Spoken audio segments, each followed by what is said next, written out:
Welcome back in the GSMC Fantasy Sports Podcast and for our final segment of the day and of my GSMC Fantasy Sports Podcast era here at the GSMC Sports Network. We're going to be talking with the top power forwards in fantasy basketball this season. A very special position in my mind just because out of all the positions where you can mix and match certain players, this one is the most versatile in my opinion. We have guys who, for all intents and purposes, can be seen as your prototypical center / big men, what have you, but ultimately, because of their versatility on and off the court, I feel like they are players who I highly regard as the most versatile in all of fantasy sports because of the ways they can contribute to your team.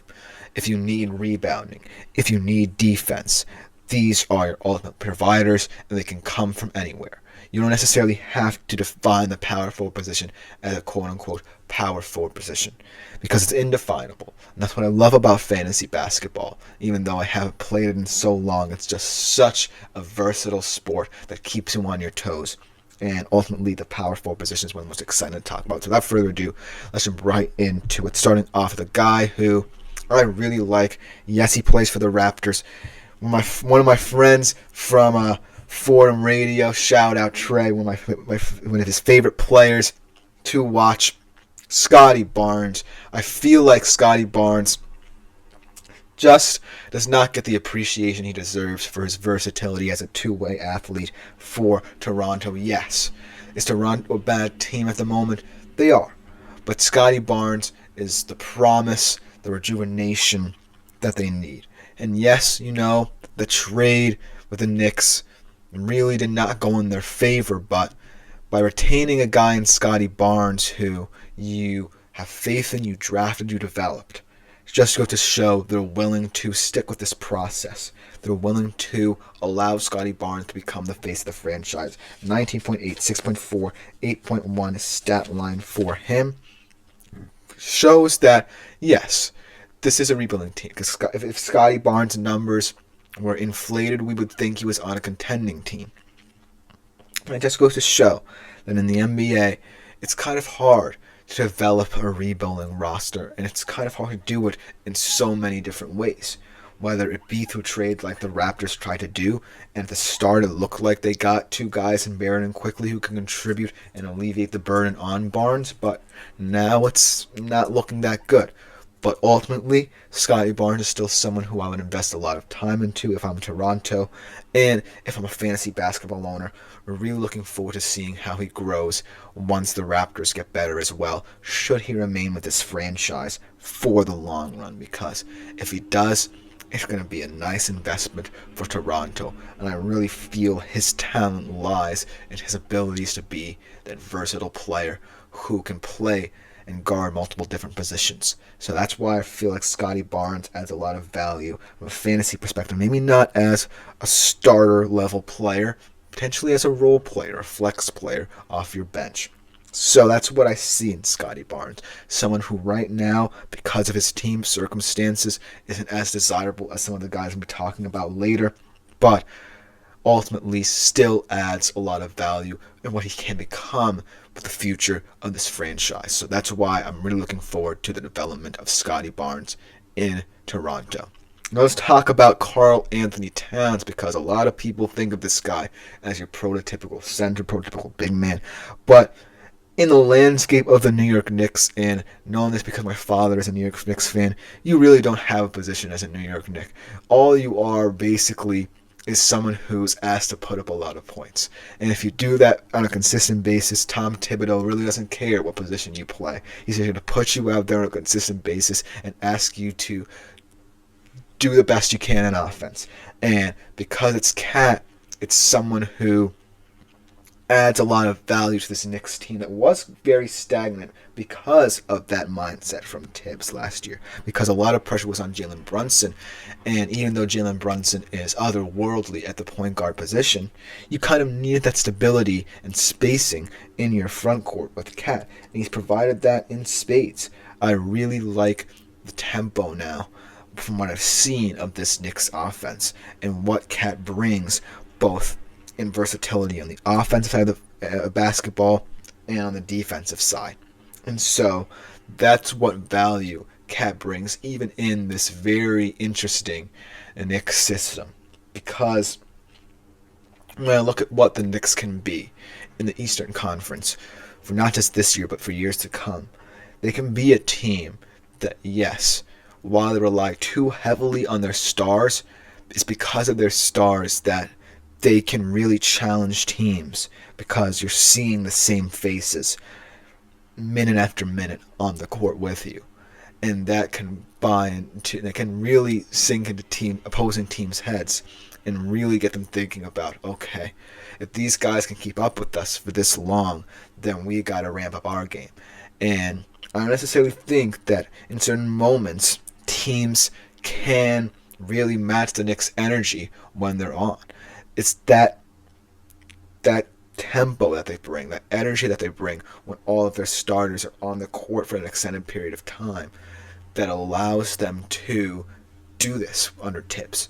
And if it were any other head coach, I would think they were crazy, but Tibbs clearly has the structure set in place where he trusts his core, and his core is paying, as Taptler says, you calling Tibbs a rambling man? Or I am calling Tibbs kind of a rambling man, because he is someone who, there's a method to his madness, but sometimes it pays off and sometimes it doesn't. But ultimately, it's in this Eastern Conference that preaches team basketball.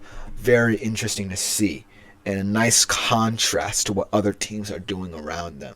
And Cat is a big part of that. It's an investment they made, saying that, yes, we understand we need the spacing and stability in our offense, but we also are going to continue to incorporate him into Tibbs' system. So that's what I love about Cat, both in real life and as a fantasy player, because you know he's going to put up the big numbers. You know he's going to have the minutes required to put up those big numbers game in, game out. So that's why I really like Tibbs and Cat's combo here, because of the value he brings in terms of what he does offensively for this team.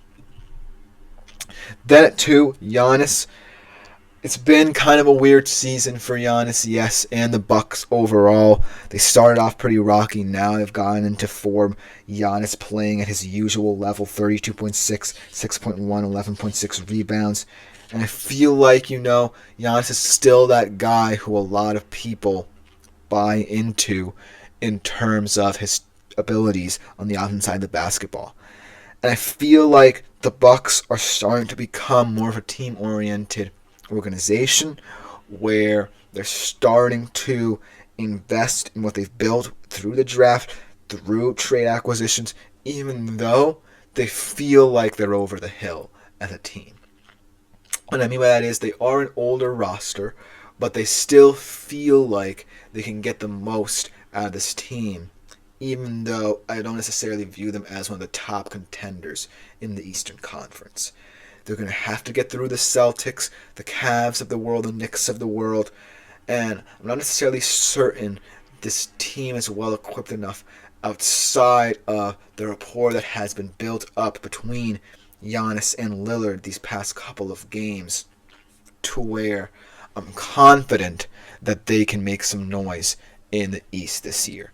And I have a lot of respect for the Bucks, because they're at this point where they have the championship with Giannis.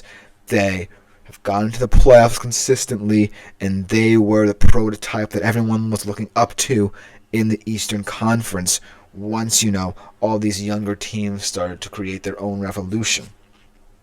But the reason why Giannis and Lillard don't appeal to me more in real life than they do in fantasy is because of the lack of youth and depth in youth in this team, respectively. That gives me pause about their future. I still think that if should Giannis decide to see his supermax out and stay with the Bucks for the long run, I feel like they're starting to build something to the point where they're one of the most dynamic duos in the league and one of the most clutch duos in the league as well. But I'm not necessarily certain that in the Eastern Conference, at the very least, they are that competitive. But still, from a fantasy perspective, Giannis is as good as you can get at any position, really. So I really think that from a fantasy standpoint, you should buy him for the next couple of years for as long as he's playing at this high level, but not necessarily the Bucks as a whole. It's going to come down to that partnership between those two players, him and Lillard, and how those pieces that you develop for years if you're the Bucks organization coalesce around them. If not, then I can't really buy into this Bucks team anymore. But I still believe in the dynamic tandem that these two can be. But then let's talk about the number one player, one of the most versatile players from a fantasy basketball perspective, Jason Tatum. Could very well have been in the small forward segment, could very well have been anywhere on this list, really. It's because of his versatility for the Celtics, his ability to guard so many different positions, his ability to be selfless like Jaylen Brown, that makes Tatum such a special but still very contentious fantasy basketball player, because a lot of people, A, either don't necessarily appreciate the balance he brings that much, or B, they just don't necessarily like the Celtics as a fantasy basketball team to invest in. And you'll be right in so doing, because they are a balanced team where no one player dominates the fantasy stat sheets. But I've loved Tatum just because he is someone who buys into this team culture, but still plays like someone who knows he's a superstar. And when you have a player like that on a team like the Celtics, it pays dividends because he really elevates the team. Yes, there's talks that amongst the Celtics fan base, he needs his usage rate to really ramp up, because I feel like in clutch moments, Jason Tatum kind of goes missing, and it could be down to Joe Mazzulla's management. But ultimately, I do feel that when Jason Tatum is on the court, and when he's playing not just with his starting five, but with these depth pieces, he adds so much value because he's willing to buy into the fact that it's not just one player. It's the depth of this roster. It's 11, 12 players that can come together and really be something special. And that's why I feel like Jason Tatum might just be my favorite fantasy basketball player to talk about. Let me know what you think in the comments, because that will just about do it for the GSMC Fantasy Sports Podcast completely. Hopefully they'll be getting a new host soon, but thus far I'm not too certain about that, and we will be transitioning to the GSMC Dead Ball Sports Podcast. We're really excited for that transition, but ultimately, thank you guys for tuning in to the GSMC Fantasy Sports Podcast. For the long run, it has been an honor and a pleasure to be your host for these past couple of months. But I'm moving on to pastures new. Come back here tomorrow, 3:30 p.m. Eastern, for the GSMC Dead Ball Sports Podcast. I'm out until then. I've been Christopher Shepard. Thank you all for the ride.